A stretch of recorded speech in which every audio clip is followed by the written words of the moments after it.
what's going on there, everybody? Hey. Been a while. Yeah.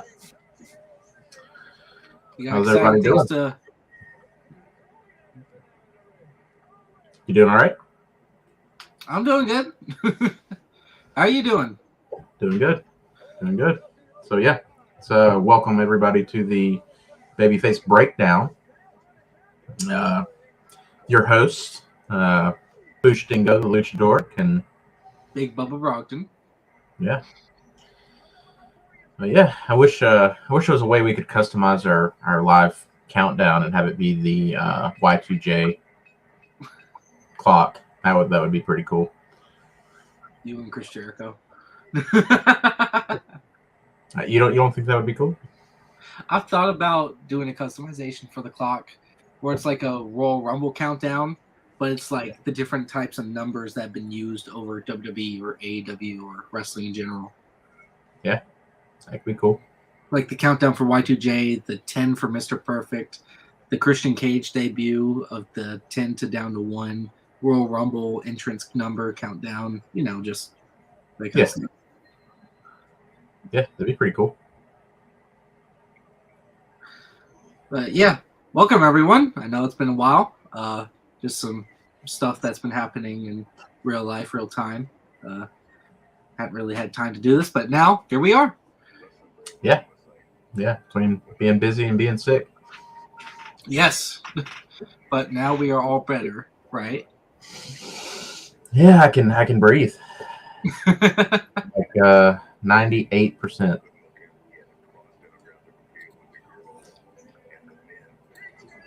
So yeah, it's going around. Yeah, I got sick last week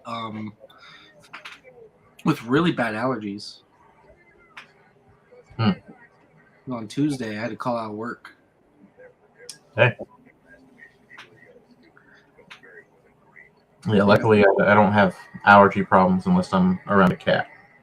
So. Well, I sleep with a short-haired dog that I'm allergic to, so I have to tough through it. Yeah, the things that we do for our pets. Yes.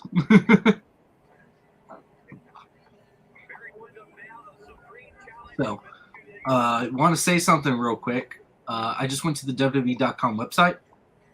Yeah. To look at the shows. Usually, with the shows, they would show superstars on those shows, but they're blank. So they haven't put up the new rosters yet? No, not just yet. I think they're taking them down for the draft, which part 1 of the draft did happen Friday and a little bit after the night, and part 2 will happen tomorrow. So. Oh, okay. That's probably why it's not up, because it's not complete. Yeah. Which I'm excited to see officially what happens with the draft. Yeah, we had some NXT call-ups. Zoe Stark, or Starks. She's going to Raw, which could be cool. I like her. I think she's probably one of the more talented females down in NXT. Kind of sad to see her go, though. I don't really feel like she's really reached her full potential in NXT. Yeah, I would like to see her as WWE champion or NXT Women's Champion. Yeah, at least have a short run with it. Yeah, I mean, I think she's ready. I'm not doubting that. I just feel like the women's division in NXT will probably, be lacking a little bit with her gone. And I feel like the potential for her to get kind of lost in the shuffle on the main roster is pretty great. So I have to see how that all goes down, of course. But yeah, JD McDonough got called up as well. He's going to Raw as well, right? Yes. Yeah. That's another one. I mean, I think he could have spent a little bit more time down in NXT. Again, not because he's not ready for the main roster, but I feel like NXT's roster will be lacking a bit, missing him, and likewise, the potential for him to get lost in the shuffle in the main roster is pretty great as well, I think. Yeah, reports are going around that uh God, Ilya Dragunov is going to be called up to Raw. So That could they're be going to cool. lose. They'll probably lose Dragunov too. Yeah, it's just I don't know, it's kind of weird. Just myself recently been following NXT pretty regularly. It's become a weekly uh, watch for me. Um, so to see some of the people that I enjoy there get called up, well, I'm happy for them, and we'll still get to see them on the main roster. I just I feel like I'll miss them a little bit down in NXT, and I think Pretty Deadly is rumored to be getting a call up as well, which that one, I think they could probably shine on the main roster. Um, However, I've only recently kind of come around to them. I wouldn't say that I'm a fan in the sense of, I'm not going to be cheering for them or wearing Pretty Deadly merch, but you know, I got to a point where I found them pretty entertaining. Yeah. So it's kind of bittersweet to get to that point, only to have them, you know, leave as soon as you kind of reach that point. So we'll see what happens there. But yeah, Apollo Crews got called up. That's a sure thing. He's going to Raw, right? Indy Hartwell, what has been called up, going to Monday Night Raw. Oh, really? And she's still the Yes. NXT champion. Yeah. And Alba Fire and Isla Dawn also got called up to, what was it, Raw?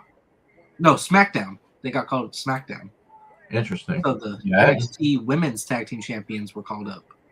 I hadn't heard about either of those. Um, It was the Fire, final. yeah, Fire and Dawn and Hartwell. Hadn't heard about those. That's interesting. I don't know. I mean, they both just became NXT champions, both Yeah. the women's champion and the women's tag team champion. So that's I think that means they're going to drop the belt soon. yeah. I just wouldn't have really seen that coming. Seeing as how they just won those titles, I would have figured they would have stuck around for a little while. I don't know much about Indy Hartwell. I know you're probably a little bit more familiar with her Yeah, than I I'm a am. bit more of a fan of Indy Hartwell. I was Yeah, glad when she won the title. I was kind of confused by it because I am just not very familiar, with her. I also am not too interested in her from what I have seen. So maybe I just haven't seen enough to really, appreciate what she can do. But um, yeah, Fire and Dawn though are pretty great. I think they'll do pretty well. Or I think they could do pretty well on the main roster if they were, given the same type of treatment and attention and whatnot that they were given in NXT, which, we know main roster women's division, that could go very much the other way for them. But I was going to say Zoe Stark. I don't think they're going to treat her right. I don't have faith that they're going to treat any of them right. I mean, I can see a lot of potential with like McDonough and Cruz because Cruz is high potential to win the world title, or McDonough could even win a world title. Well, I would say the same about Cruz if we hadn't already seen his main roster call up, which was Yeah.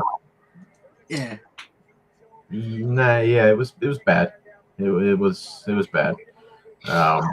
He's a guy that, man, really could be so much more than what they've let him be. He's, I think, a little lacking in the charisma department, which is probably a problem for him on the main roster.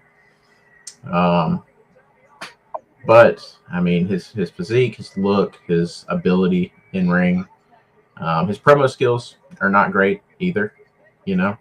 Oh, they've gotten better. I think they've gotten better. Yeah. Both his charisma and his promo skills have gotten better.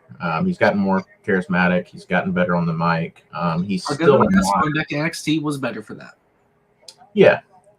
I still don't think he's quite, where he needs to be in those categories for the main roster. If he's going to be solo, you can put him in a tag team. I think, if you saw the Hurt Business reform, you could put him in a faction like that. Last time he was in a tag team, it was with Titus O'Neil. We all know how that one went. Well, given the right partner, especially given like a manager or someone that can do the talking. So I'd even say, now this is just random hypothetical, and I'm not suggesting that this happened, but somebody like a Montez Ford, I think Dawkins doesn't really do a lot for me. I do think Montez Ford is the more talented member of that team, but I do think Apollo Crews is 100 times better than Angelo Dawkins in every way. So, do you think Dawkins is like the big Kaz of the group? I think Dawkins is the Jannetty. Not to use a tired cliche kind of wrestling trope, but yeah, Dawkins I think is the Jannetty. I think as soon as they split up that team, it's going to be all downhill for Dawkins until he just becomes who was the guy that was with Otis? Tucker. Yeah, Tucker. Yeah, it went all downhill for him. Yeah, I'd see the same thing for Dawkins. I just don't. I don't see him sticking around very long on his own. He just doesn't have the same talk and charisma as Ford does. He's just the heavy. No. And he's fine in the ring. I'd keep him around. Use him as a jobber. But yeah, he's nothing special in the ring either. So I don't think they'll ever split the Street Profits up. I mean, I hope not for his sake. Yeah, I think they're smart enough to know, okay, you don't really have the ability for a singles run. Ford definitely does. So if you ever get injured, we'll let him have a singles run. Let's hope Ford doesn't get injured because you have nothing. Yeah. Yeah. I don't even know that Ford is 100% ready for that. I think he's got the potential to be in the future. But yeah, I wouldn't put that out there right now. I would keep him a team for a little while. Yeah. Hold on 1 second. Yeah. Sorry. My dog is like a little child. She has to come get my attention for a little bit. Yeah. It's understandable. But yeah, I saw Lacey Evans went to SmackDown. I'm still, hoping that they do something with her. Trying to think of, I think did Hit Row go to SmackDown? Hit Row stays on SmackDown. Now, here's what's interesting. They're switching the mid-card titles. Gunther and Imperium are moving to Raw. Okay. Yeah, I think that's good if we're, still kind of treating Raw like the flagship program. It'd be good to have them there. Any word on Theory? Nope. Theory hasn't been drafted yet. Cool. Well, I'm gonna guess he'll probably end up over on SmackDown. Yeah, which is also where the Tribal Chief is headed. SmackDown selected 3 people from the Bloodline: Roman Reigns, Solo Sikoa, and Paul Heyman. That's interesting. Yep, the Usos were not part of the group. We'll see how that plays out. The Raw Women's Champion, Bianca Belair, was drafted to SmackDown. Okay. Which means Rhea Ripley might be drafted to Raw and might have to do a title swap. It'll be interesting to see what happens with Judgment Day too, if they end up staying on the same, roster with Rhea. Yeah. Matt Riddle went to Raw. Bobby Lashley is going to SmackDown. It's interesting. Also, over there with Roman and Theory. Yeah. Drew McIntyre is going to Raw. Miz has Raw. AJ Styles and the OC are going to SmackDown. So Haven't AJ, really, Roman, and Bobby are all on the same brand. haven't seen anything from them in a while. See. Yep, they just did something Friday where they took out Eric and Ivar, which are moving to Raw. Okay. So the OC's been on SmackDown. AJ Styles is back, so that's why one reason I haven't seen anything. But yeah, AJ was injured, right? yep, and now he's fully recovered and ring ready. He hit a phenomenal forearm on was it Eric? Nice. Shinsuke Nakamura for the first time is heading to Monday Night Raw. Cool.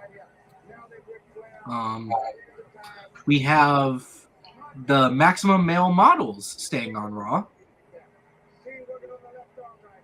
We have Natalya moving to Raw, Sonya Deville and Chelsea Green as a tag team moving to Raw.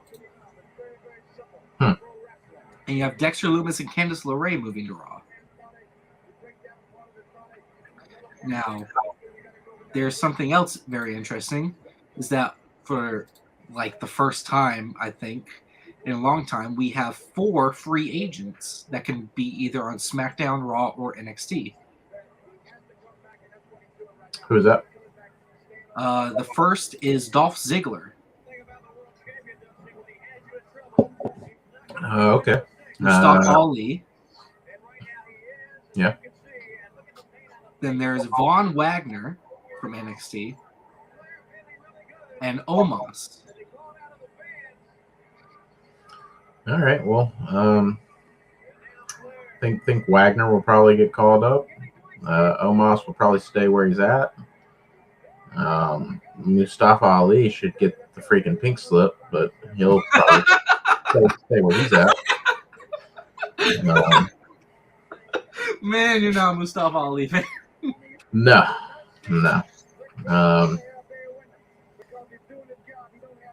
Yeah, I'm definitely not. Trying to think. Ziggler. Yeah, I think it would be pretty interesting to see Ziggler in NXT. Do a little short stint there, kind of similar to what New Day did recently. Yeah. Well, Ziggler already did something in NXT. He became an NXT champion. Yeah.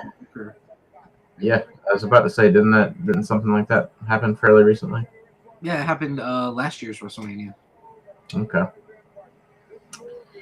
But yeah, I think I missed that. I don't think I was watching NXT at that point.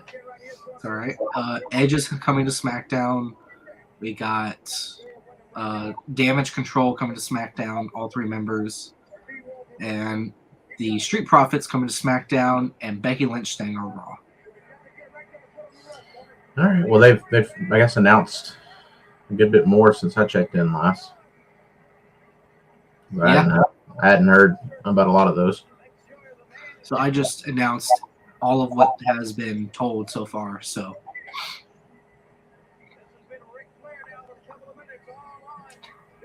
while my friend was watching the NFL draft, I was watching the WWE draft. Yeah. Well, I mean, you know, we all got our things, I guess. Yeah, guess so. I just can't wait to see who's crowned the new World Heavyweight Champion, because we had that title doesn't look too good. You don't like it? I don't like it.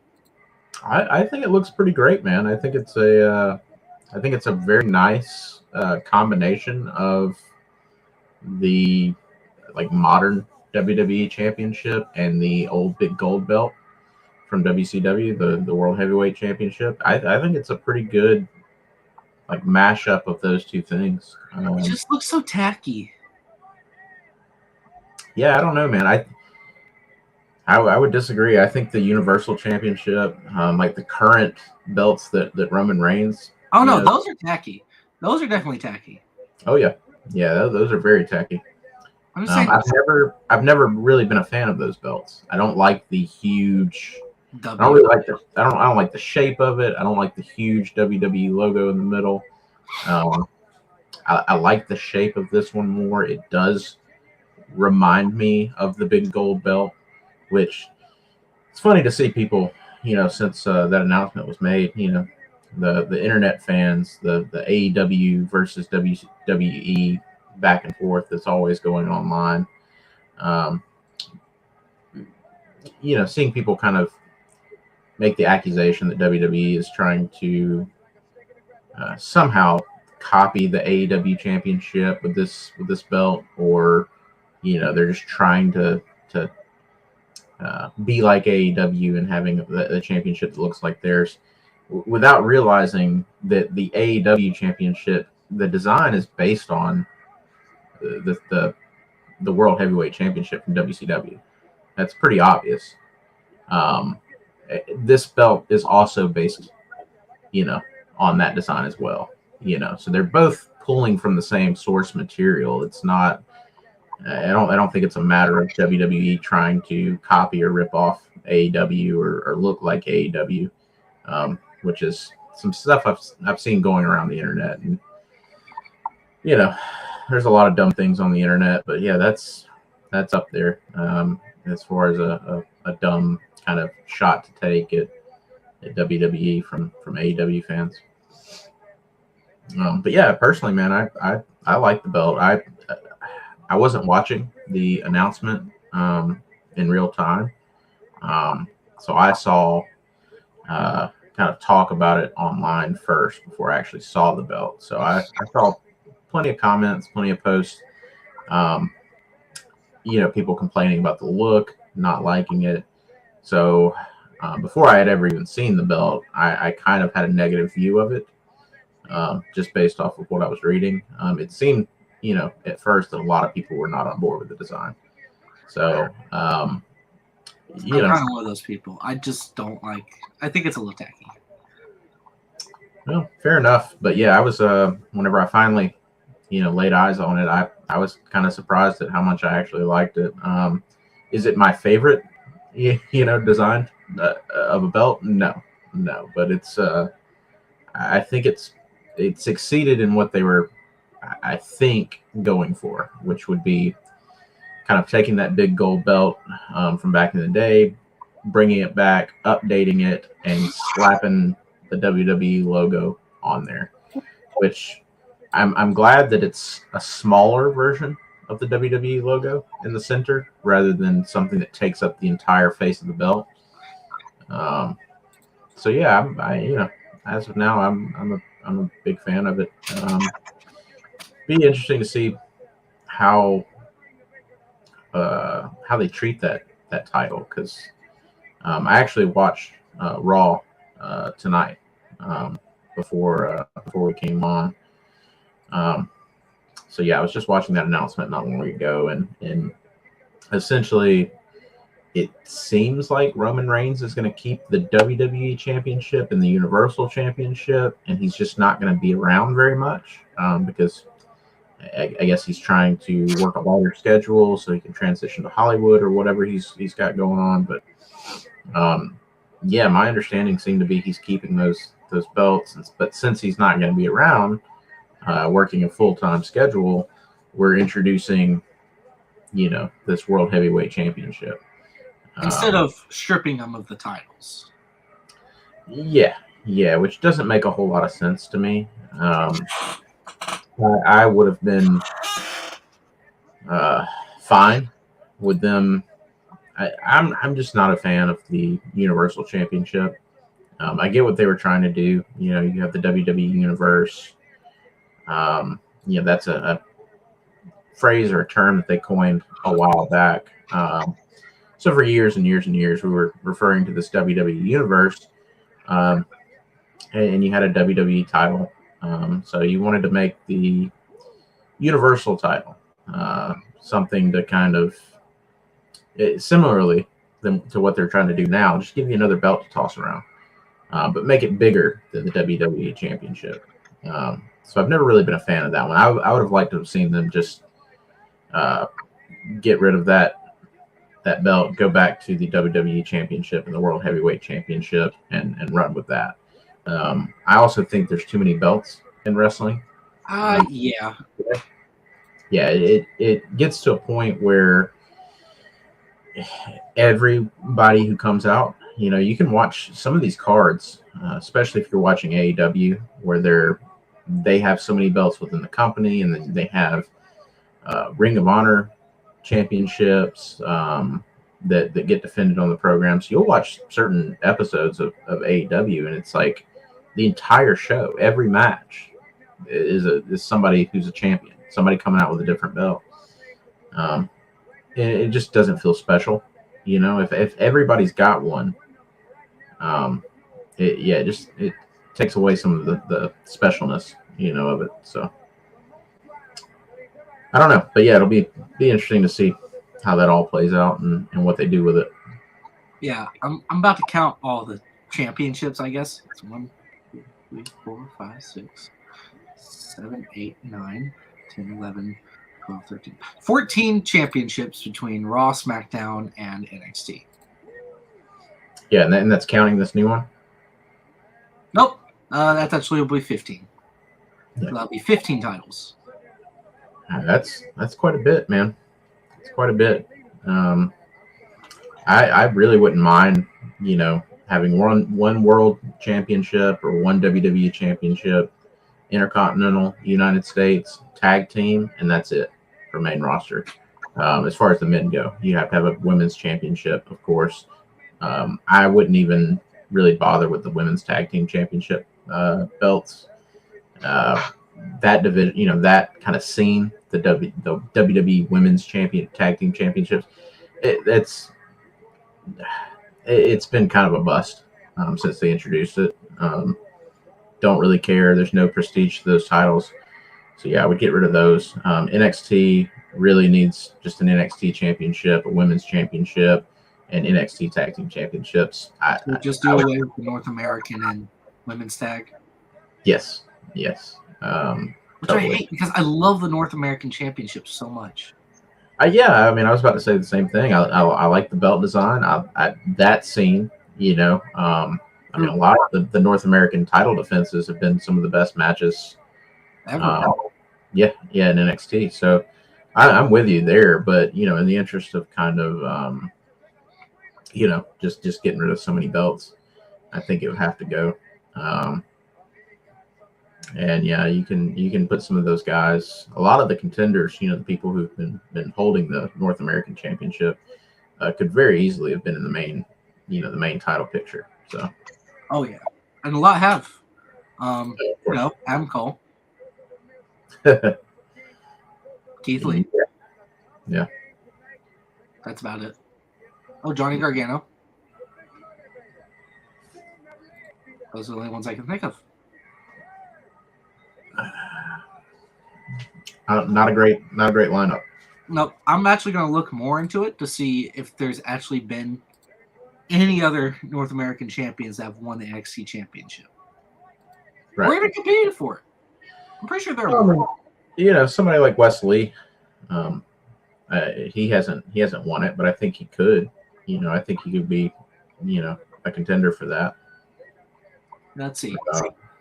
We had Adam Cole, Ricochet, Johnny Gargano, Velveteen Dream, which is not a good one, and Roderick Strong in first decade of announcement.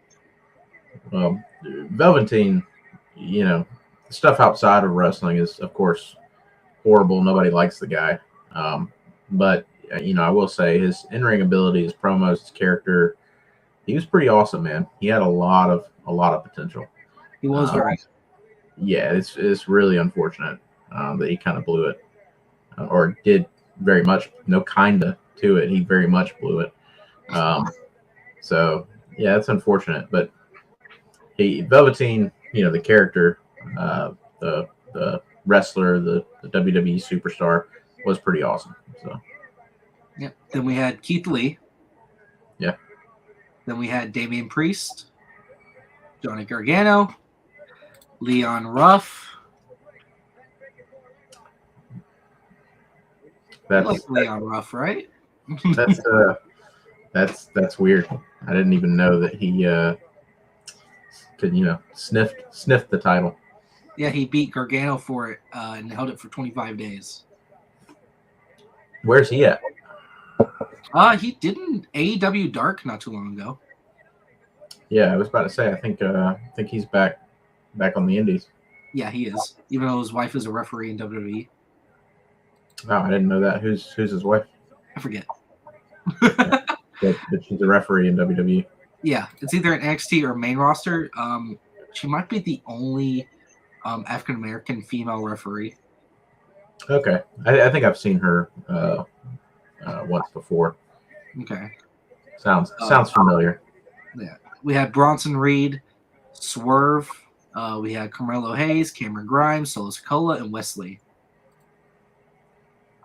Yeah, I mean that's overall a pretty good lineup. I can see a lot of those names becoming NXT champion. Yeah, and only 4 of those people have even sniffed to grab the title.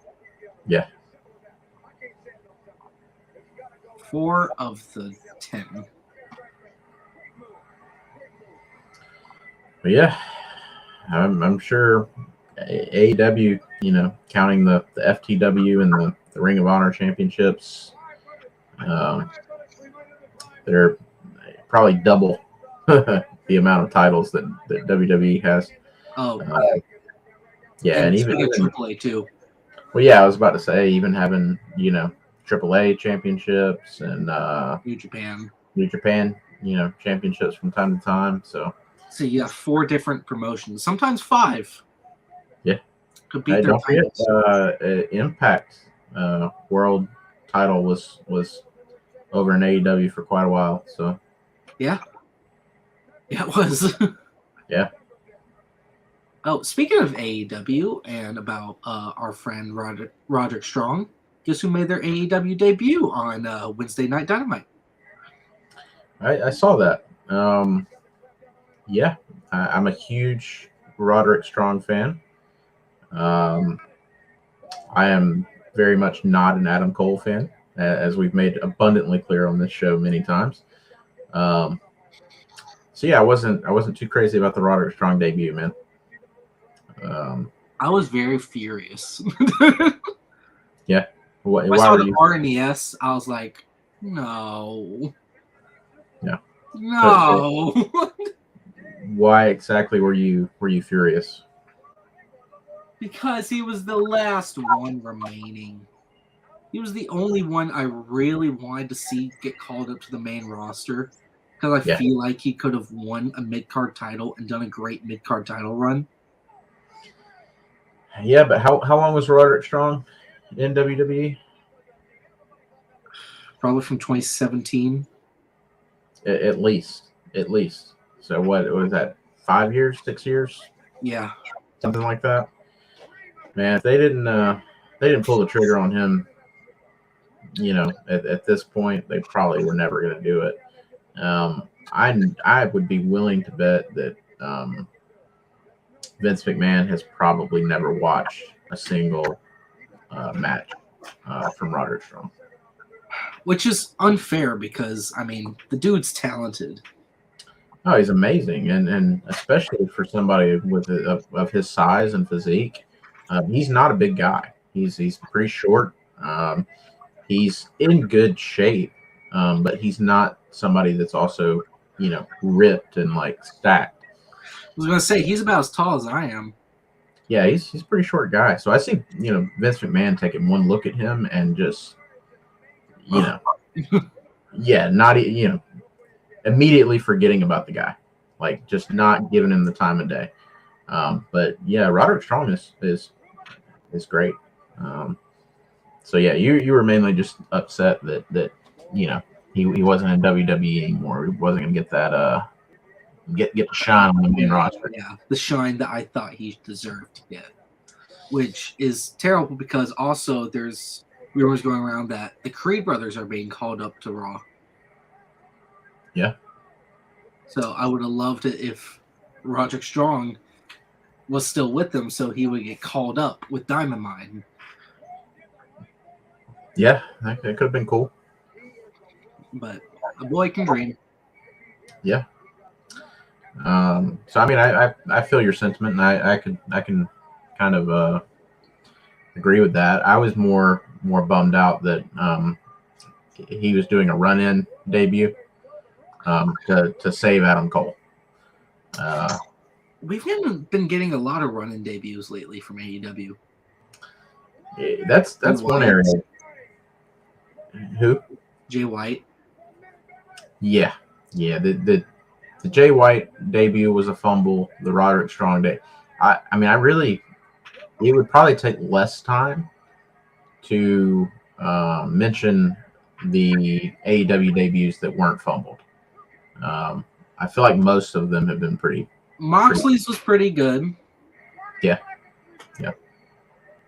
Now, one that really did suck was Jay White's debut, like official, oh, he's all elite debut. Yeah. They did better with Jay White when he wasn't on the roster. Yes. You know, that's interesting, you know.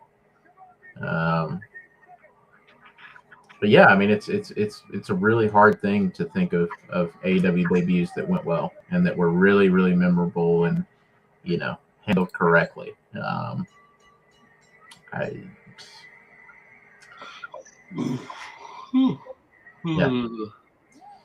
Yeah. So also, speaking of Impact and debuts, Trinity made her Impact debut. Didn't watch it. Yeah, I didn't see the actual show. I saw a lot of the hype for it. I saw a lot of the sneak peeks that Impact was doing. I think Impact really did not make it a surprise.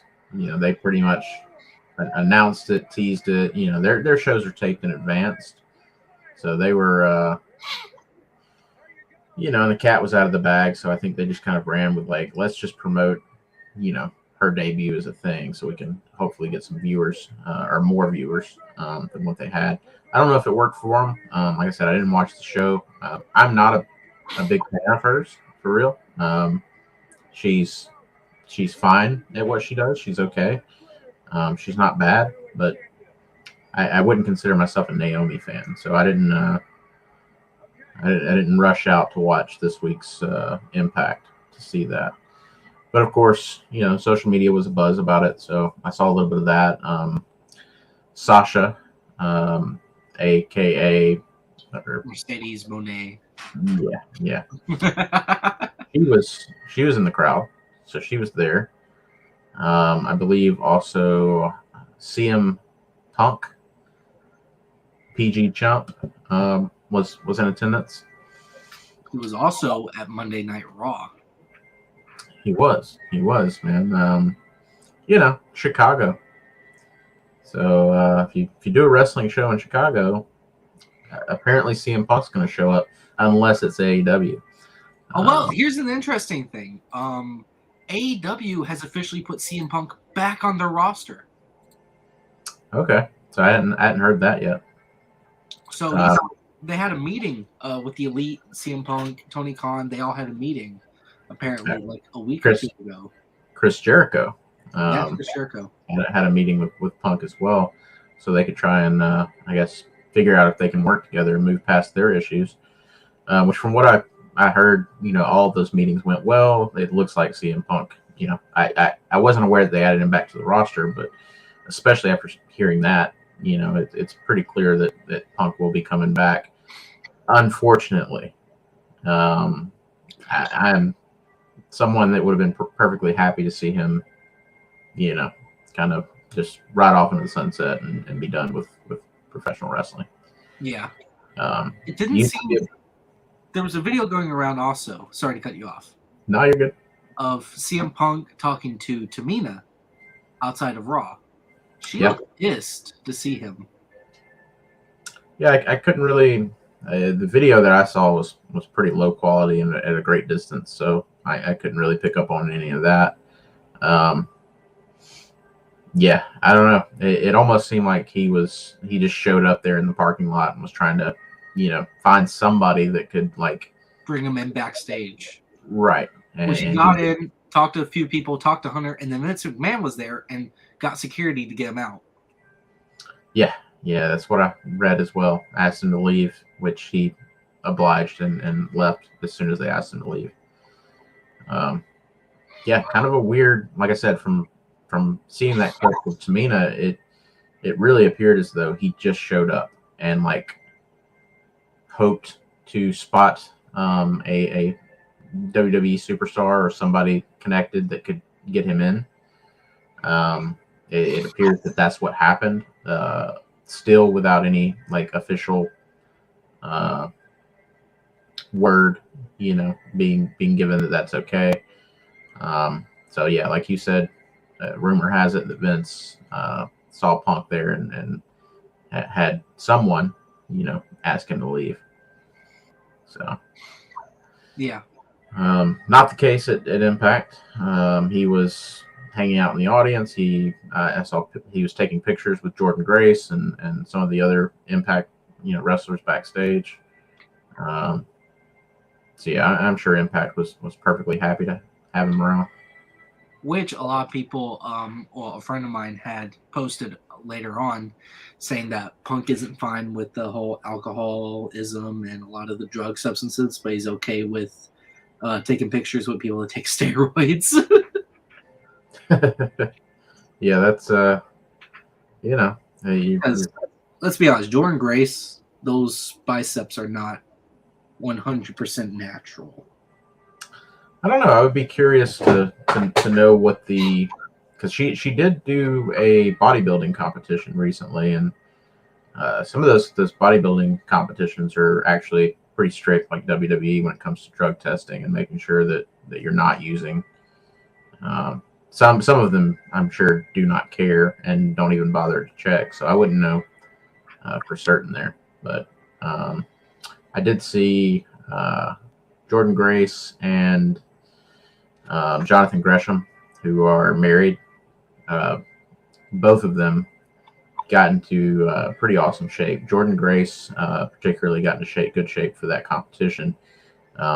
Both of them were showing like before and after pictures of how quickly they both fell off and lost their physiques.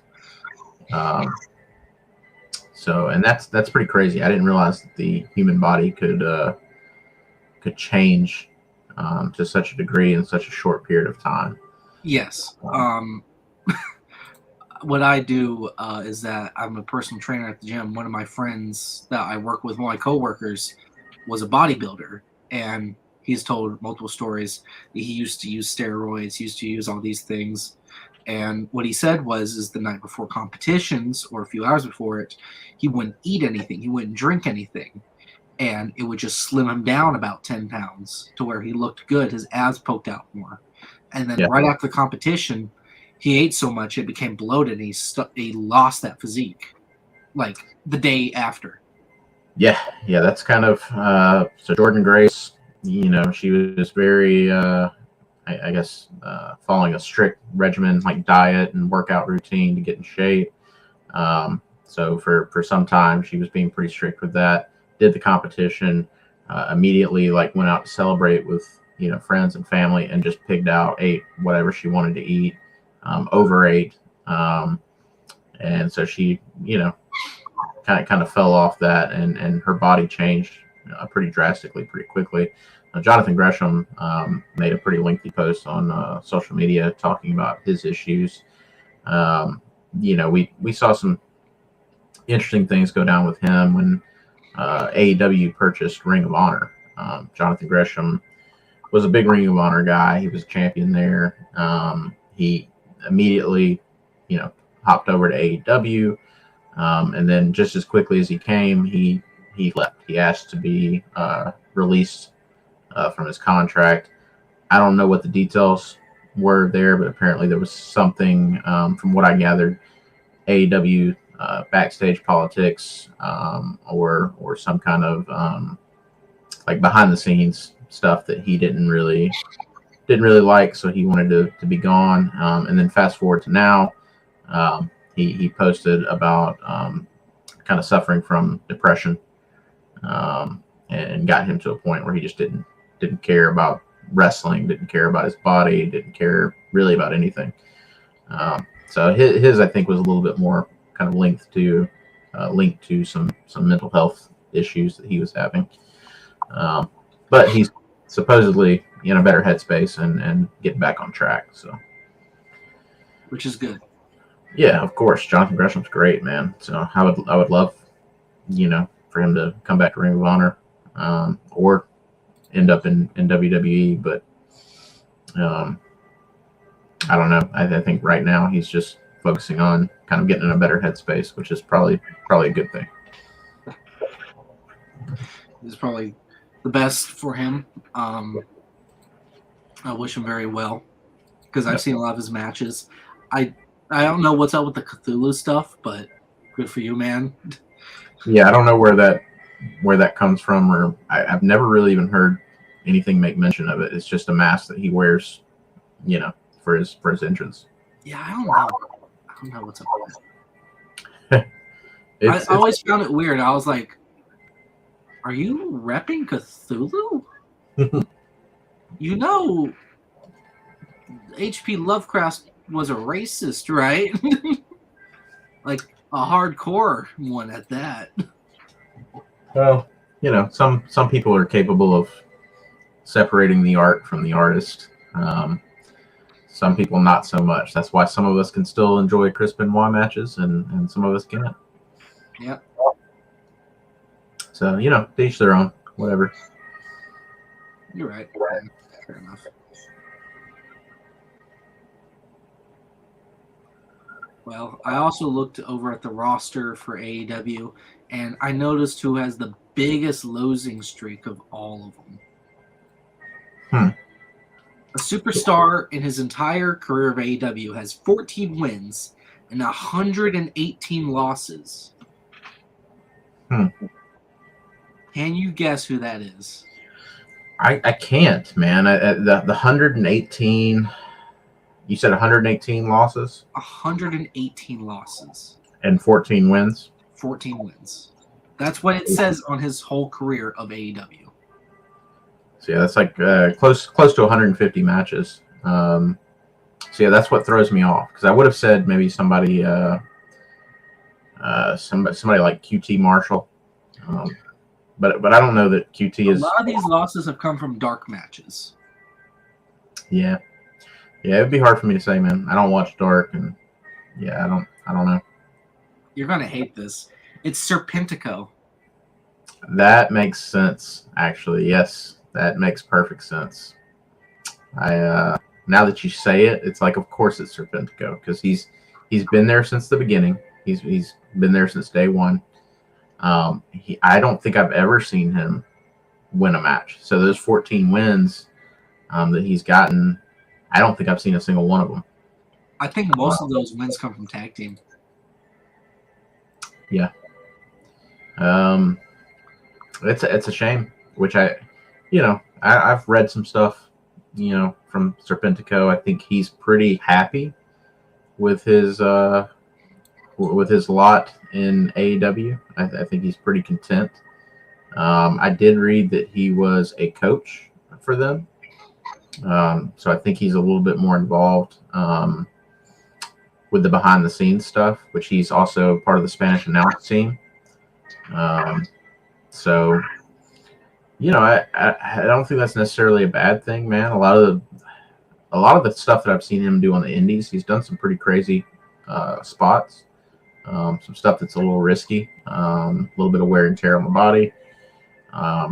So I don't know. I'm not sure how old he is, but I haven't seen him really take any crazy bumps or do any crazy spots on AEW. There's no way. So, being a coach, doing commentary, just kind of being a jobber, taking some losses, as long as he's not taking crazy bumps, it's probably the smart way to go, man. He's probably setting himself up for a more lengthy career and something to keep him busy once he is no longer able to perform in the ring. Yeah. So Serpentico is 39 years old. Okay. And he's 5'6". Yeah, he's not super tall. Yeah, I would have guessed maybe like early 30s. No, 39. Yeah, 39 is a little surprising. I mean, again, just kind of to reiterate what I was saying, I think him being 39, getting into commentary, getting into coaching, especially in a company like AEW that's going to give him health care and take good care of him, pay him well. It's probably a smart move, man. He's probably being smart. However, all that being said, I am a big fan of Sprintco. I would love to see him, get a little bit more like wins and good treatment, good storylines and stuff like that on the show. It would definitely have me more invested in the program, but we gotta watch freaking Orange Cassidy still carry around a title in a backpack, and Jungle Jack and Darby and Sammy Guevara and all these pillars, and which we all know what's going to happen. They're going to win the tag match, and it's just going to be the four of them. Which why wasn't just the four of them to begin with? Yeah. MJF, Sammy Guevara, Darby Allin, Jungle Boy. Not at all. I'm not at all invested in this. I'm not interested. Yeah, MJF's going to walk out. Yeah. I don't think. I mean, I like Sammy Guevara okay in terms of what he's able to do in the ring and his character. I'm not a fan. Darby Allin, not a fan either. I think he's great for crazy stunts, and if they had like a hardcore division, I think he'd be great in that.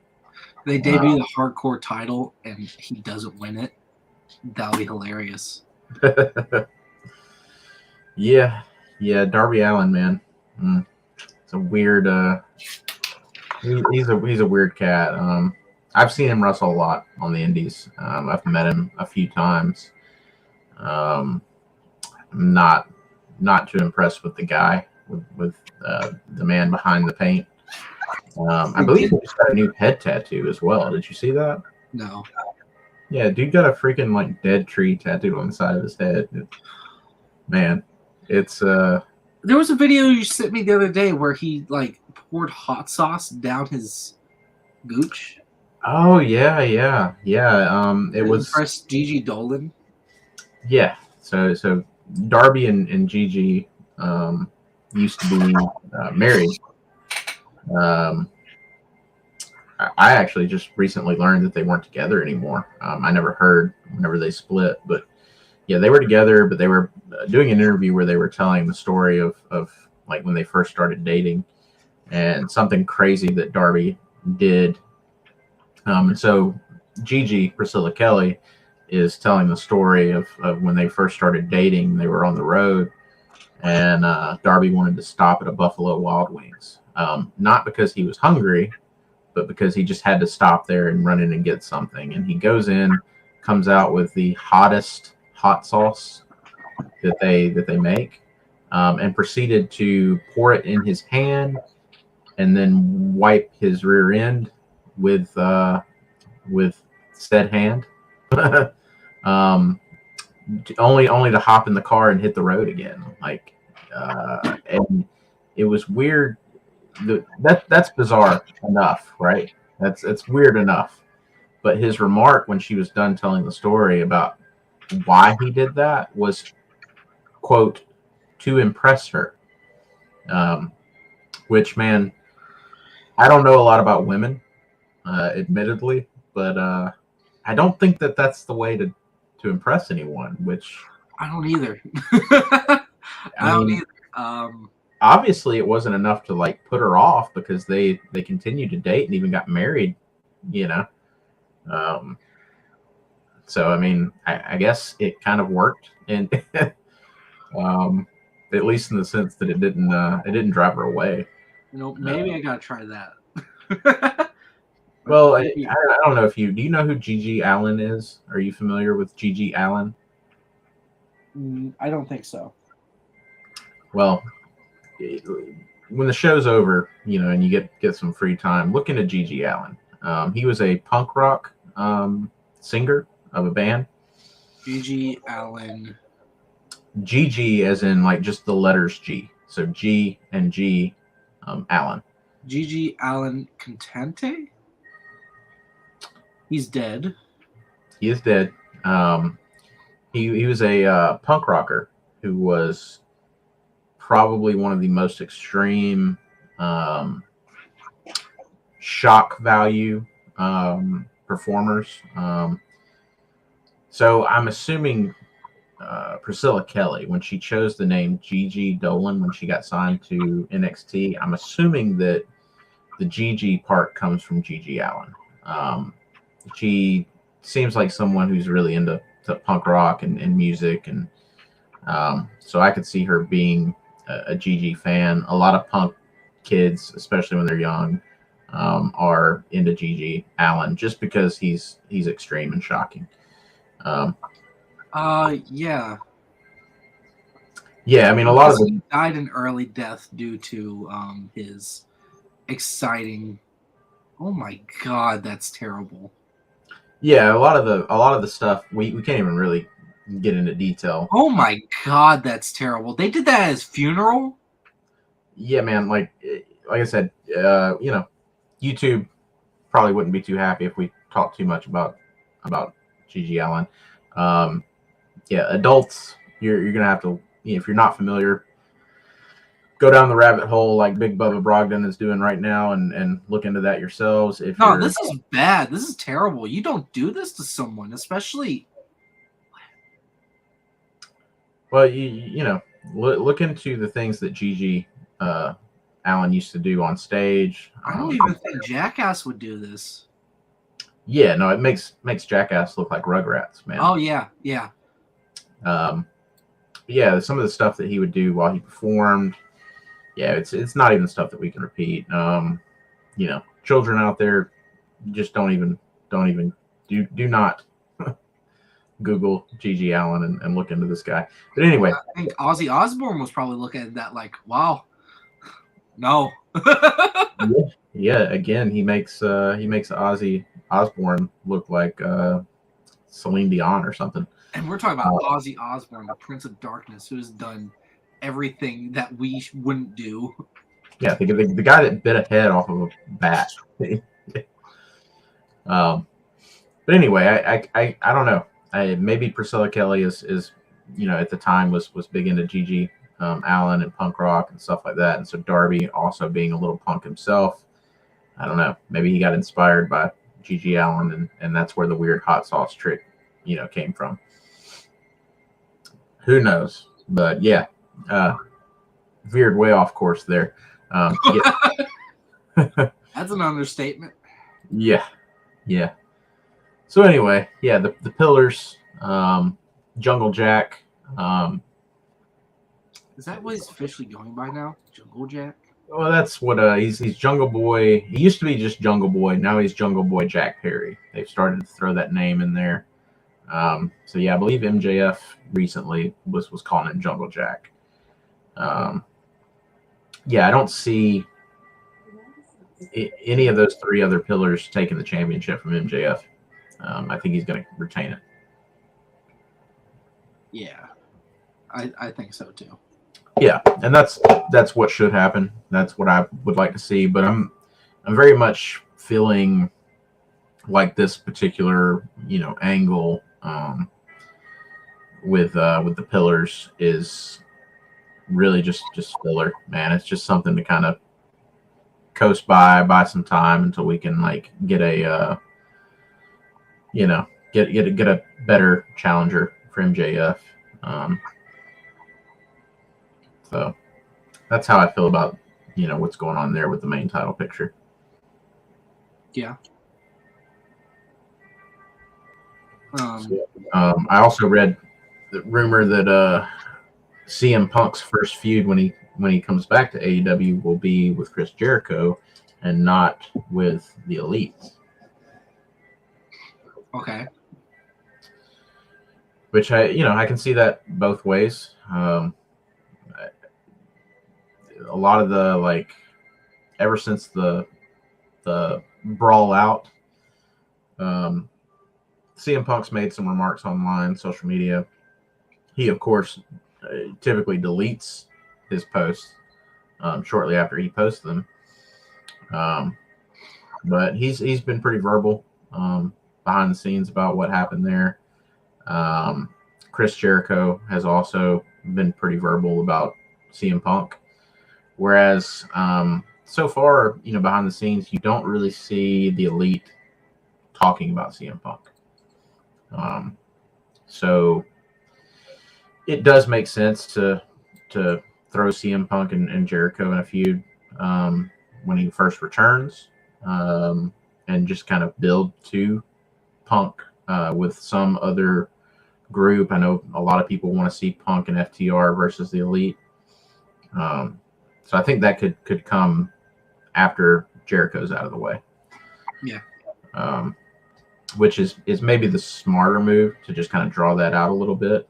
And really you're drawing out the whole situation by having him go through Jericho first.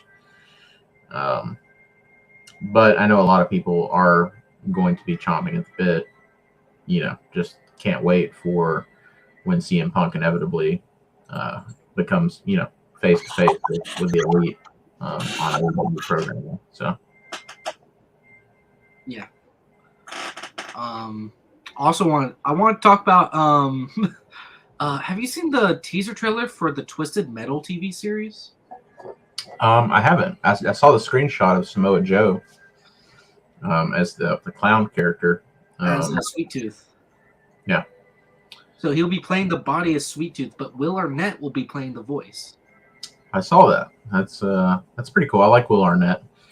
I wasn't a huge Twisted Metal fan growing up. I did play 2 or 3 of the games. I played the game a little bit. Yeah, I didn't really realize. I mean, for me, it was just kind of a smash 'em up racing game. Mm-hmm. That's exactly what it is. Yeah, I didn't really realize that there was much like lore or storyline. Breaking my heart. I just didn't. To me, I never really got that into it to really realize that there was a story. Sweet Tooth has been the face of the game forever. Yeah, no, I did know that. But yeah, I mean, I guess if they can make a freaking Tetris movie, they can make a movie out of any video game. So yeah, I mean the Samoa Joe in the character, the outfit with the clown mask, it looks Sweet Tooth, yeah. Sweet Tooth, yeah, it looks pretty cool. So I'd be willing to check it out. I don't think they're gonna kill him in the first season though, but so it's a TV show. It's not a movie. Okay. Do you know what Peacock? I think. Interesting. That's interesting if that's where it's at. Especially Peacock having that WWE relationship and Samoa Joe being in AEW. Yeah, I also read something recently that Peacock has been losing money, like millions and millions of dollars. They're just not, the app's not doing very well. It's weird. I was doing fairly well. Yeah, I mean, I don't know. I didn't really dive into that news, so just something I kind of came across, and they were spitting out actual numbers, like what their losses were for particular quarters, and apparently, yeah, they've lost hundreds of millions of dollars. So that's not good. No, it's not, especially for WWE fans. Maybe right. They'll bring back the network, actually. That would be pretty awesome. So I've recently acquired a subscription. So I've been watching NXT and on Peacock. I'm not a fan, man. I had the network when it first came out. Had it for several months. Ended up dropping it because I just wasn't, at the time I had too many expenses and I wasn't really spending as much time watching the network as I should. But But comparatively, comparing the network to the network that's on Peacock, I definitely preferred the network. I'm not really crazy about Peacock. Yeah. 1 second. Just give me a minute.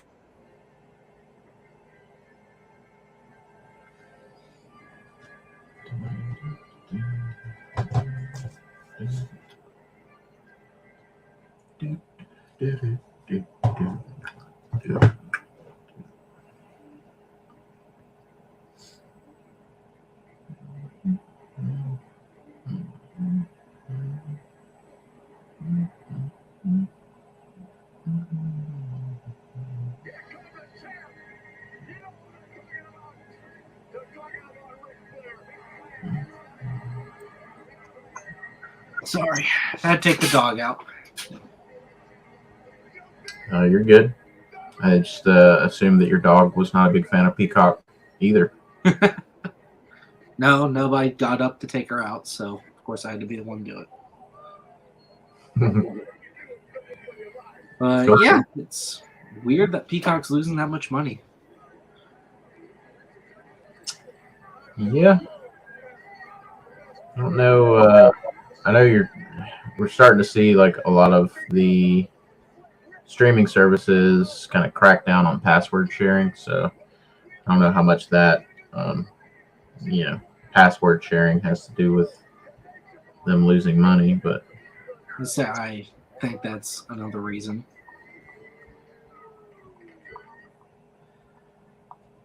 yeah. So $3 billion. So for 2023, we expect Peacock losses to be around $3 billion. Jesus. And that's I wonder if that's having anything to do with WWE being sold to Endeavor. Yeah, I'm not sure what the details are there. That's coming from the president of Comcast, though. So that seems like a pretty reliable source on that. Yeah, I don't know. With WWE being sold, I don't know. It would be pretty cool if UFC or Endeavor launched a streaming service that really was just a fighting app. So it could be your home for UFC and WWE, and maybe even some smaller promotions. But even if you had an app that was just WWE and UFC, I think that'd be pretty cool. Yeah. I don't really follow UFC. I don't really watch MMA. Just mainly for lack of time. Put my free time into other things. It's all I can do to keep up with wrestling as it is. But yeah, I think that'd be pretty cool if they just kind of did their own thing. I don't know how that would really work out with Peacock. I don't know.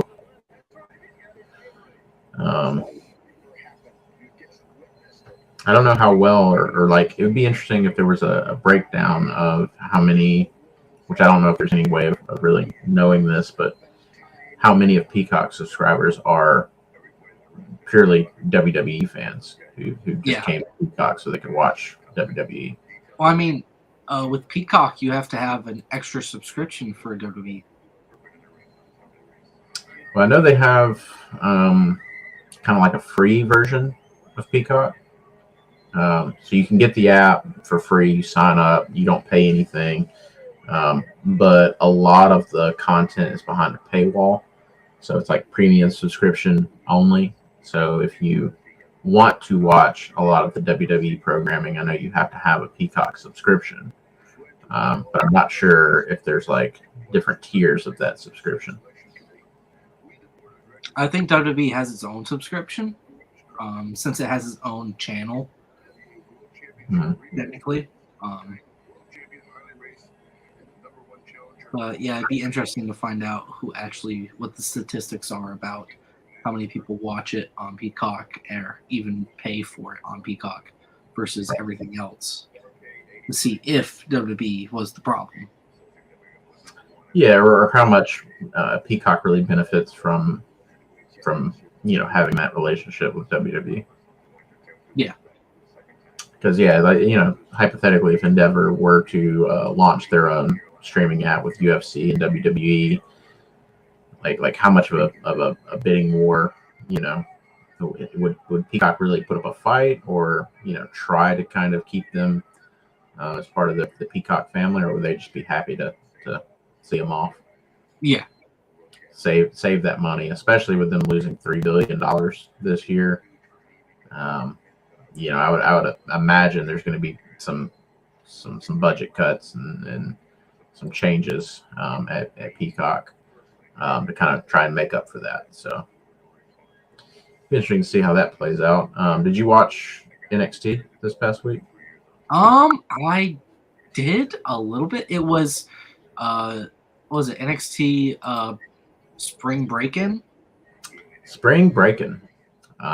It was one of the weirdest things that I've probably ever seen. I thought it was quite bizarre. Yeah. The way that it was shot, they just shot it in a very, very weird. The show opened up with like all of the NXT roster pretty much at spring break. So you saw different kind of factions and groups of the NXT roster playing games and just kind of hanging out outside, throwing the frisbee, and but it all kind of jumped, from one group to another group to another group, trying to kind of tell a storyline or tell some storylines through that.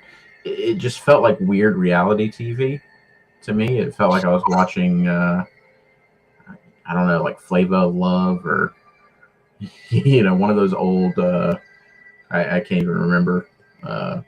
It's been so long since I've had cable and even had time to waste on, kind of cringe watching reality TV. But yeah, it just felt very weird. There were some cool things that happened. I did like. Did you see the Pretty Deadly match? Yes, I did. I was very happy with that. Yeah, so they had a trunk match with the family. I can't remember the guys' names, man. I'm There's Tony D'Angelo and Stax, and then there's Kit Wilson and Elton Prince. Yep, probably won't remember it. But yeah, those guys, the mafia, Italian mob, yeah, guys. So yeah, they won that match, stuffed Pretty Deadly in a trunk, and then just kind of throughout the rest of the show, they had little vignettes and little spots. I know they were like middle of the show. They cut to those guys in their car driving down the road. You hear like kind of some mumbling and some bumping, shuffling around coming from the trunk. They pull over, get out. One of the guys, which guy was in the passenger seat? Stax. Yeah. So he gets out. Yeah, he gets out, goes to the trunk, and you just hear this. You don't actually see it because the camera stays in the car on the other guy.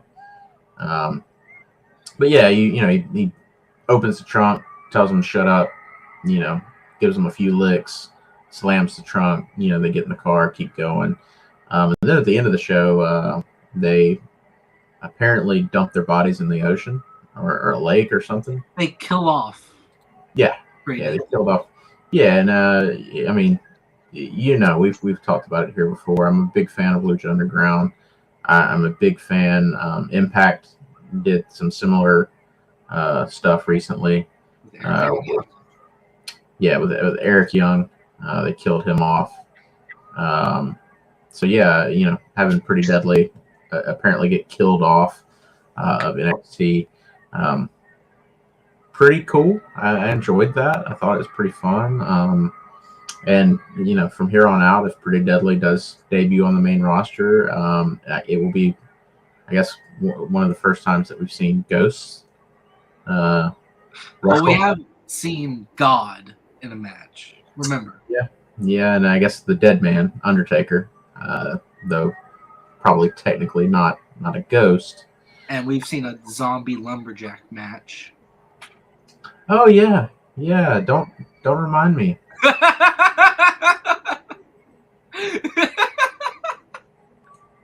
Just the Don't. Army of Darkness thing where they had the zombies at ringside for horror show Extreme Rules, and the Miz and John Morrison got eaten alive or whatever. Yeah. Don't remind me of that. That was pretty bad. Oh, it's hilarious. I don't know, little things like that. But yeah, Carmelo Hayes and Grayson Waller. Yep. I wasn't too crazy about that match. It seemed a little bit weird. Grayson Waller, which I haven't seen a lot of his matches. Most of what I've seen from him has been promo work. The drinking out of his shoe. I was gonna say that's very. Yeah, it's weird. I don't really understand that. I don't really like that. Calls it a shoey. I guess that's what Aussies are into. Yeah. Aussies have a foot fetish? I don't know, man. But yeah, the way that they shot him backstage coming out to the entrance ramp, with a gold and kind of the build up to that. He had some chick, in a nice dress walking beside him carrying his shoey. Weird stuff, man. Didn't like that. The match itself, Waller, I don't know, man. That particular match did not seem like he was selling really much of anything. He didn't seem to really be selling the moves very well. He didn't really seem to be selling just any of it. The performance felt kind of weak to me. I think this was kind of a throw-in match. They wanted it to be a big defense, but who was already going to win. So I don't think he sold really well because he already knew what the fans were thinking. Well, I mean, it's quite weird. I don't understand why he wouldn't. But I mean, it wasn't necessarily just the offensive moves from Carmelo Hayes that he wasn't selling. It just felt like he wasn't really selling any of it. His moves felt a little lazy. And I don't know if you noticed, but as soon as Carmelo Hayes got the pin and got the 1-2-3, Grayson Waller pushed him off of him and sat up and rolled out of the ring. Now I don't know if he was actually a little bit hurt, because the spot right before that, he tried to jump and do a roll into the ring, and it looked like his heel maybe caught the middle rope, which kind of caused him to fumble the move a little bit, and he did grab his leg after, but I don't know, if that was kayfabe or if he was legitimately a little bit hurt there. But I did notice, like I said, he took the pin. Carmelo got the 1-2-3, and he immediately pushes Carmelo off of him and just kind of rolls out of the ring, which I thought was kind of weird. It looked a lot like a no sell of that finish. Now, all of that said, Carmelo Hayes, I enjoyed that match from him. He had some cool spots. They both had some cool spots. Did some cool things. But yeah, there just wasn't a whole lot of ring psychology. Grayson Waller felt a little bit weird. So kind of took me out of that match, which is unfortunate. Yeah. So yeah. So I guess it was Brooks Jensen and Kia James versus Briggs and Henley. Yeah, and they finally kind of had the Kiana James Brooks breakup. She got upset with him and told him that she doesn't love him and never loved him, and so that kind of slap him and he caught it. Yeah, but she stormed off, and it kind of broke his little heart, and so he reunited with the other guy. So yeah, that was what it was. I saw that coming. I didn't think it was going to come quite so soon. I thought they would have probably dragged that storyline out a little bit further. Thankfully, they didn't. Yeah, thankfully they didn't because I wasn't really enjoying it. But yeah, I wasn't expecting it to go down right there. But yeah, got that. Then yeah, Indy Hartwell, Roxanne Perez, Tiffany Stratton. That was a pretty good match. We also had the debut of Oba Femi. Yeah, not too sure what to think about that. Yeah, he's a big dude. He's a big dude. Yeah, it just wasn't. I don't know the match itself, and I like Javier Bernal. But yeah, the match didn't really do anything for me. Why'd you say Javier Bernal? That wasn't his opponent. Was it not? No. No. You must not like Javier Bernal then. Who was it? It was Oro Mensah. Oh, okay. Yeah. Yeah, you're right. NXT UK Tag Team Champion. Yeah. What am I thinking? Do you just think that Bernal is more of a jobber? Right. NXT. Yeah. No, mix up. You're right. But yeah, and the name, man, is kind of weird. Oba Femi. I don't It's really. just Oba. I keep thinking Obama for some reason. Yeah, I don't know. I don't know that name is gonna get him very far. Yeah, they're gonna have to change that. Yeah. Unless that's his real name. Either way, I mean, I think you're gonna have to change it. I just don't see that. I don't see that. No. That doesn't look good on a t-shirt. Nope, doesn't look good. It doesn't sound good. You're gonna get a lot of confusion. I think when you spit that name out, you're gonna get a lot of people confused and saying, "Huh? What's that? Spell that for me." Yeah. All right. Well, before we close out the show, I want to read off the Backlash card because that's happening this Saturday. Oh, it's Backlash this Saturday. Yep, May 6th, 7 o'clock Central. First of all, we got, and this isn't in the match order, but we have Cody Rhodes versus Brock Lesnar. Predictions? I could see that one going either way. That's a hard one to really guess and really call. I lean towards Cody being victorious, just because he just took that loss from Reigns, and I think a loss from Lesnar would really set him back pretty far. I don't think that's what WWE wants to do with Cody because they've been pushing him pretty well. They've been promoting him pretty well. The fan reaction that Cody has been getting is pretty big. He gets a pop. People sing his song. So yeah, I don't know. I don't think it would be in their best interest to have him lose there. However, Brock Lesnar being Brock Lesnar, I don't think he wants to take a loss there either. If this is Brock Lesnar we're talking about, and Vince is usually full Brock creative control, I think Brock's going to win this one. I was about to say Brock has definitely more backstage pull, especially if Vince is involved. So yeah, that's what makes it kind of hard to call. I think Cody indecisive.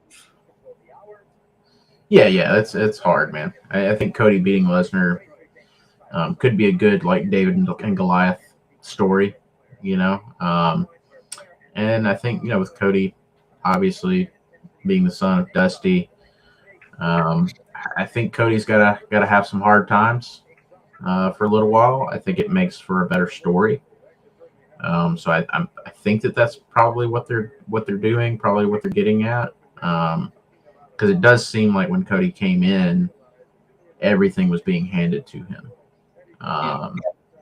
which I think is why it was ultimately a good call not to have him beat Reigns and become the champion, because that really would have felt like, okay, you're just being handed everything. So I think having him lose to Reigns and possibly, probably losing to Lesnar. If he goes at the angle, and it's Cody, we know he likes to bring up Dusty. But if he works that, going through hard times, having to struggle, and then eventually overcomes and starts to win and becomes champion, I think that's better to long-term storytelling. So that might be where we're going with this. So Yeah, I think. Yeah, I think still a little. I do think it's about 50-50. I think it could go either way, but I think if I indecisive, were, as I said. yeah, if I were a betting man, I think I would have to put my money on Lesnar though. Yeah. Next matchup, we have Riddle, Sami Zayn, and Kevin Owens versus the Bloodline members, the Usos, Jay and Jimmy, and Solo Sikoa. Little trios action. Hard to say there too, man. Hard to say. That one I'm truly 50-50 on, and I don't know. I lean towards Kevin Owens, Sami Zayn, and Matt Riddle, but I mean the fact that it's a trios match with Matt Riddle involved, makes it a little bit more of a wild card. I think Zayn, Owens, and Riddle are going to win, but just because Solo's going to portray the Usos. Yeah, I think so. Yeah, because Roman Reigns is going to have Solo betray the Usos and come with them to SmackDown, while the Usos are abandoned on Raw. Yeah, I mean that could be the way to go there too. So yeah, I don't have much more legs. The bloodline stuff really has as it is. I think having that inner turmoil, play out would be a good thing at this point, especially with the Usos getting some cheers, and having some people root for Jay. So yeah, Jay just to turn and join them, but I don't think that's going to happen either. Just think. Well, you had on Raw, Sami Zayn having a chat backstage with Jay, and then I guess Jimmy found out that they'd been talking and gave Jay a hard time for even talking to Sami, and then Jimmy went and talked to Sami. So claiming that Sami was playing mind games with Jay, and then Jimmy goes and plays mind games with Sami, talking about how Kevin Owens is going to betray him as soon as they drop those titles. And then, of course, Kevin Owens finds out that Sami Zayn's been talking to both the Usos while he's been stuck hanging out with Matt Riddle all night, which that 1 second. Yeah.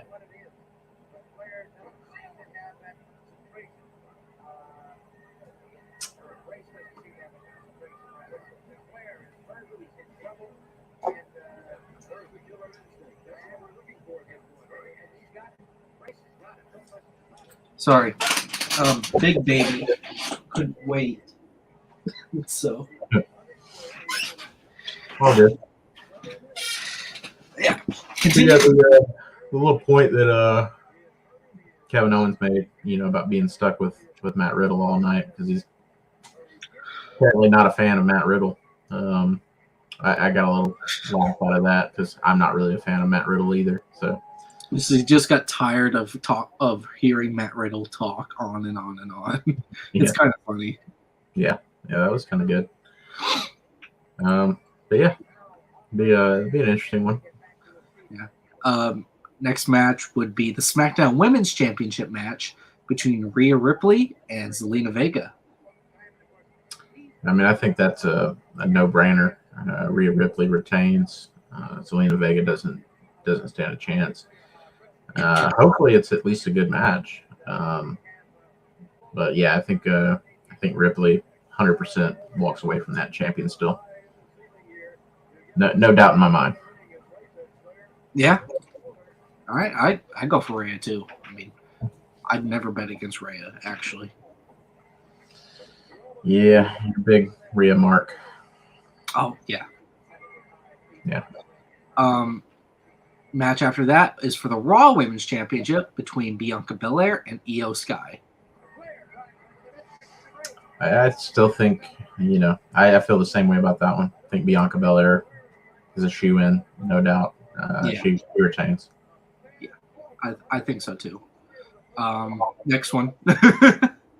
Well, that's honestly, kind of part of the problem with the women's division. There is these are the matches. These are the matches that were given, and there's just no interest there for real, because there's no suspense. There's no real build-up. There's no real build-up, but there's no real chance that the titles are going to change hands. Like, especially when we know it's during the draft.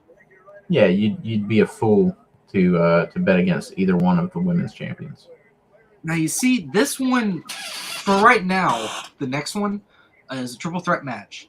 I kind of don't know what's going to happen because we don't know. We know one of them got drafted to SmackDown, but it's for the United States title between Austin Theory, Bobby Lashley, Bronson Reed. Yeah, I mean, hopefully that's a good match, and hopefully Austin Theory retains. If Austin Theory gets drafted to Raw, then he's dropping the title. Yeah, no, I mean, either one of those guys. I think Bronson Reed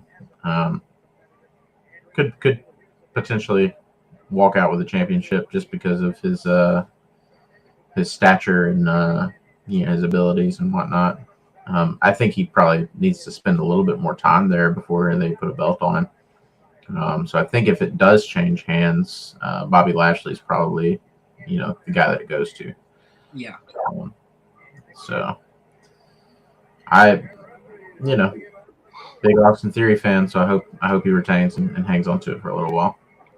I'm gonna say I know I was starting to like Theory, but my favorite's in Lashley. Yeah, I do like Lashley. I mean, they had the same predicament, but without Reed, it was Rollins. So. Yeah. Yeah, I think he's deserving, better treatment. But I mean, I think Lashley could be better used in the Intercontinental title picture, or the World Heavyweight title, WWE Championship, Universal. I think the United States Championship is great, but a tier, it's below all those other titles that I just mentioned, and I think Bobby Lashley is really better than the United States Championship. I think he needs to be in the main event picture. Yeah. So, okay. Moving on to the next is another Vince McMahon card. I think it's Seth Rollins versus Omos. I watched Raw before we went on.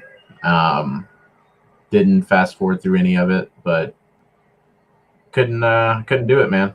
Before Omos even came out, Seth Rollins, I listened for a couple minutes and then I fast forwarded through the entire segment. So I just don't I don't have any interest in that match at all. I mean, I don't either. It could lead up to like them competing for the world title at some point, like an eliminator match. But just, I think because Vince is behind this, he's going to put over Omos. Yeah, I don't think that would be a great idea. Seth Rollins is a star. Omos is just a big guy.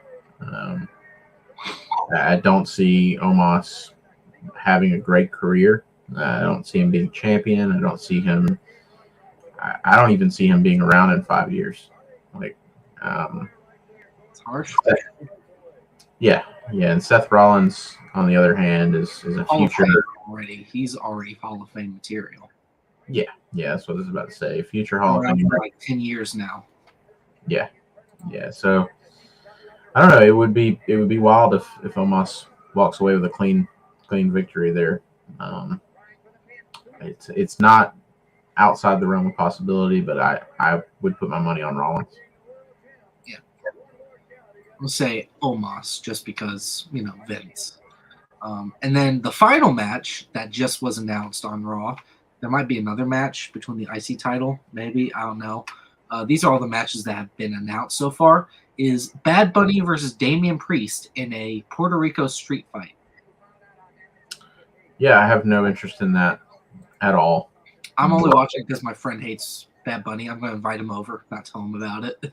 Yeah. He's going to be mad at me. He's like, Ari, why did you bring me here? I hate him. I'm like, yeah, but now you got to sit through all of it watching him.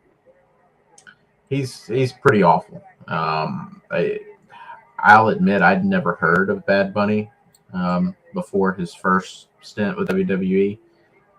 Looked him up, listened to his music, hated every bit of it. You probably didn't understand a lick of it. I didn't. But yeah, the bit with him on Raw with Damian Priest and Dominic was not very good. They did a thing where Dominic was, getting in his face while he was sitting ringside, and they ended up exchanging some blows.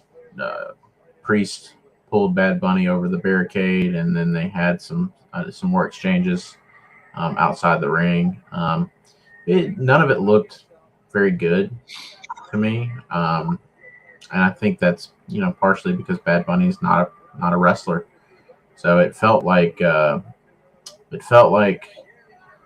some of the moves, some of the blows coming from Bad Bunny were not 100% connecting. Damian Priest as well, like it just, I don't know, with a celebrity like that and somebody that's not a 100% full-time performer, WWE superstar. I don't know. I feel like those guys have got to be a little bit timid, when it comes to throwing a punch at somebody like Bad Bunny. And to me, it showed. So yeah, I don't know. I don't expect it to be a good match. I don't like Bad Bunny. I think Bad Bunny's probably going to win. Oh yeah. So yeah, that one will be one that I skip. It'll probably be the only one that I skip. I'm not really interested in Omos and Rollins. However, with it being their match and it being a pay-per-view, I'll probably watch that one just out of curiosity. But the Bad Bunny match, I'm not even curious about. That'll be a skipper for me. The rest of the card, I think so far is pretty good. Yeah. So. Also, I just want to point out that I was wrong. It was not Horseshow Extreme Rules that had the Lumberjack match. It was WrestleMania Backlash 2021 that had the Zombie Lumberjack match. It was between Damian Priest and The Miz. And you felt the need to remind me of that match again. Well, I just was scrolling and I was like, oh, it was at Backlash. Okay, that makes no sense. Yeah, see, I had already moved on and completely forgot that match existed, even though we just talked about it 15 minutes ago. You're welcome. But yeah, now that you mentioned it again, it's burned into my memory, and I'll be thinking about it tonight while I lay in bed. I'm just looking back, I'm like, man, this was that long ago, like some of these matches. That all being said, I do miss the WWE Zombie action figure line. I only have 2. I've got Austin and The Rock. I've got both the Hardy brothers. You know what? Actually, I only have 1 zombie and I have 1 monster. I have a Kevin Owens zombie and I have a Bray Wyatt swamp monster.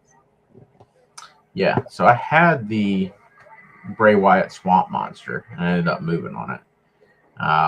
The only one of the monsters that I have is the Stardust Alien. That one's pretty cool. I think that one's probably rare. Yeah, I like that it also glows in the dark. That's a pretty cool feature for me. That really just kind of sets it over the top. That's a cool figure. But yeah, the zombies, I've got those 4, and I don't remember who else I have. I think I've got at least 2 or 3 more. I know there's an AJ Styles zombie. Yeah, see, that's why I'm not really sure who I still have, because I did have all of them. And then I eventually kind of got to a point where I was like, I don't need this many. I need to kind of downsize a little bit. I know there's a Triple H zombie, there's an Undertaker zombie, there's a John Cena zombie, So there's Finn Balor. Seth Rollins zombie, there's a Finn Balor zombie. The Seth Rollins zombie, the Finn Balor zombie doesn't have a bomb jaw. The Seth Rollins zombie has the broken knee. Yeah. Shinsuke Nakamura. That's one of the other ones that I have. And actually, the Shinsuke zombie is my favorite of the zombies, and one of my favorite just figures in general. It's pretty freaking cool.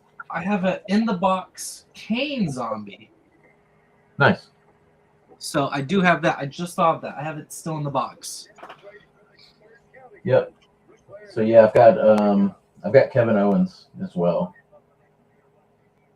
So yeah, Kevin Owens, Shinsuke Nakamura, Hardy Boys, Rock and Austin. Those were the ones that I kept. Okay. Pretty solid. And I've also got a Roddy Piper statue that's a zombie. And it's WWE. It's official WWE. It's a little bit larger than the figures themselves. But they did one for Piper. I think they did one for Paige, if I'm not mistaken. But they did, I think, maybe like 2 or 3.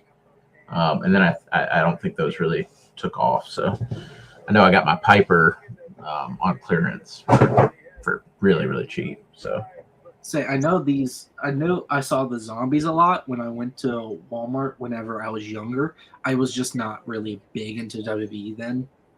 Yeah. But yeah, the zombie lineup was pretty good. I wish I had some of it. Well, I do. I have 2 figures, but that's it. Yeah. I don't think they're super valuable. Maybe that's Stardust. That Stardust monster one might be valuable. Yeah, that might be one of the few that actually is. I think there was a Brock Lesnar monster as well that was pretty cool. He had like spikes growing out of his shoulders and his back or something. He had 4 arms like Goro. Yeah, that's right. Yeah, I didn't have that. Orange.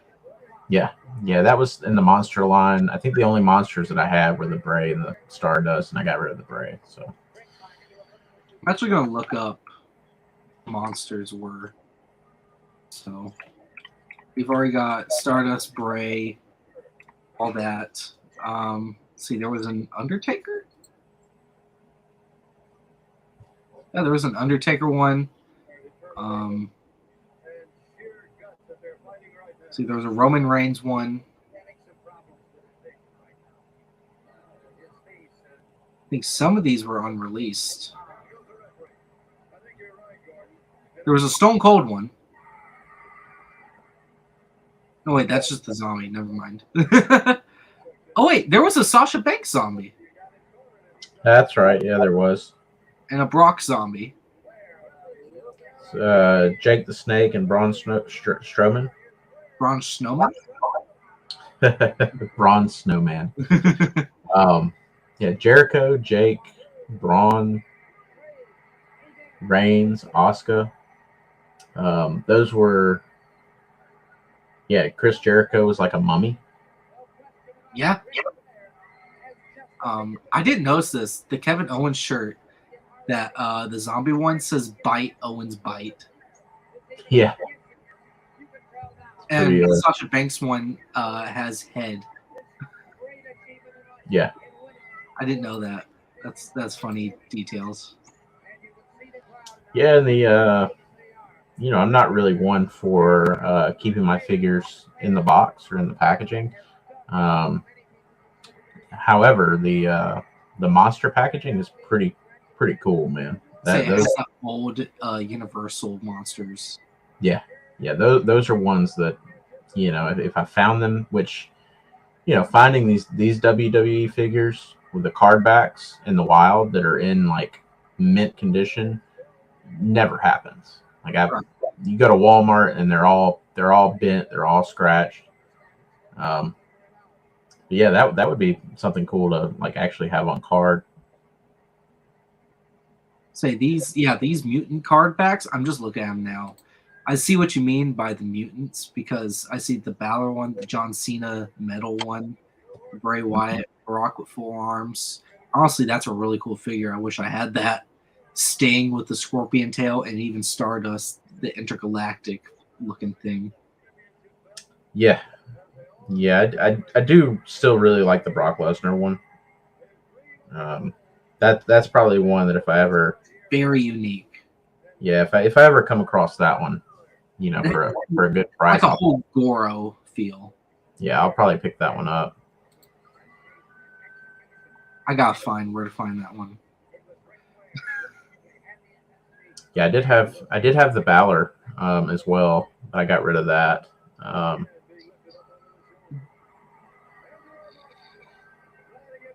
Yeah, It's I mutants, zombies, monsters, like those are some of the lines that I really wish would have stuck around a little bit longer, man. There could have been some other cool ones that came out that was very unique and original.